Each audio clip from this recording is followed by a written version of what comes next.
curly hair first. Curly hair பார்த்தோன்னே இன்ஸ்டால எல்லாம் நம்ம பார்த்துருக்கோம். பார்த்தோன்னே தினேஷ் தான் அதுல ஸ்பெஷலிஸ்டா மாறிட்டு வருவீங்க.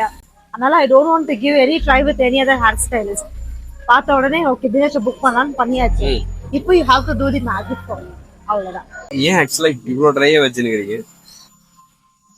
நான் எதுவும் பண்ணல, அது பாட்டுக்குது. என்னோட பேஸ்க்கு என்ன மாதிரி கேர்ள்ஸ் செட் பண்ணா நல்லா இருக்கும். ஏன்னா நீங்க சொன்ன மாதிரி கூட மாதிரி கேர்ள்ஸ் அந்த மாதிரிலாம் நிறைய இருக்கும். எனக்கு பயம். ஏன்னா இப்போ நீங்க பாத்தீங்கன்னா எனக்கு இங்கெல்லாம் ஸ்ட்ரைட்டா இருக்கும். உண்மையாலுமே நம்ம நேச்சரோட ஹேரே வந்து இங்கெல்லாம் ஸ்ட்ரைட்டா இருக்கும், இங்கெல்லாம் கேர்லா இருக்கும். ஏன்னா கீழே வர வர பேலன்ஸ் இருக்காது. ஓகே என்ன பண்றது தெரியாதனால கேர்ல்ஸ் ஆயிருக்கு. ஓகே சோ என்னன்னா இப்ப டிசைட் பண்ண வேணாம், வாஷ் பண்ணலாம். நான் ஹேரோட ரியல் டெக்ஸ்சர் தெரியும், அதுக்கேற்ற மாதிரி வில் ஒர்க்.